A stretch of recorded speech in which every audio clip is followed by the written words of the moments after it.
everyone, ready to catch up on last week's trending topics? Let's jump right in. In a very strange viral story, a man named Chris Smith, who already has a family, proposed to Soul, his AI chatbot powered by ChatGPT. He described deep emotional attachment, crying for 30 minutes when Soul reached their conversation limit. His human girlfriend, understandably, confronted him about the unusual relationship dynamic, sparking debate around human-AI-centered relationships. Okay, so when I first saw this story, I thought that this must have been a fake story that was trying to go viral, right? Kind of likening to the movie Her with Joaquin Phoenix and Scarlett Johansson. But then I recalled that there was a similar story way back in Japan where a man actually married a hologram of Hatsune Miku. And, everyone thought that that was very delusional, very bizarre. But now with people using AI assistants almost in their everyday life, I can almost now see how this is something that's actually going to be more common than bizarre in the near future. Right, and in this digital age, we mostly contact, via text anyway. Think about Reddit or Facebook. So when we, interact with ChatGPT itself, then it's kind of that same interaction. You don't see someone, but you still get, their intent, their emotions. So, in this new medium of contacting, it's not hard to see why relationships, so to speak, could be made with AI. Look, for example, at therapists that are being used by Gen Z millennials. They just have more comfortability speaking with AI, and I think it has something to do with how we interact in this digital age. A U.S. federal judge ruled that Anthropic's use of published books to train Claude is actually protected under fair use, likening the process to a writer learning through reading, and a landmark victory for AI firms. However, the court found that the company unlawfully downloaded 7 million plus pirated books, and a December trial will determine damages. So this is actually a surprise to me, actually. So the judge made it clear that it's okay that you can use Medium without the author's consent. It's just that the books better be bought.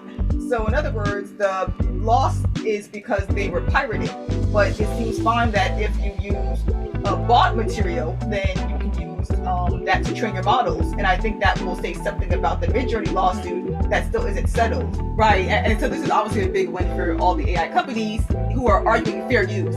So I believe this could be an example as a precedent to use for other cases arguing fair use.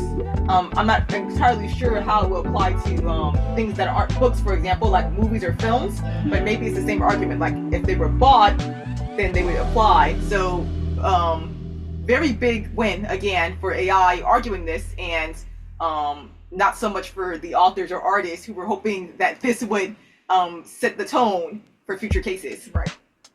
Getty Images dropped its primary copyright claims against Stability AI in the UK High Court, citing jurisdiction issues. But it continues to pursue trademark infringement and secondary copyright causes. The US case proceeds, with Getty seeking up to $1.7 billion in damages.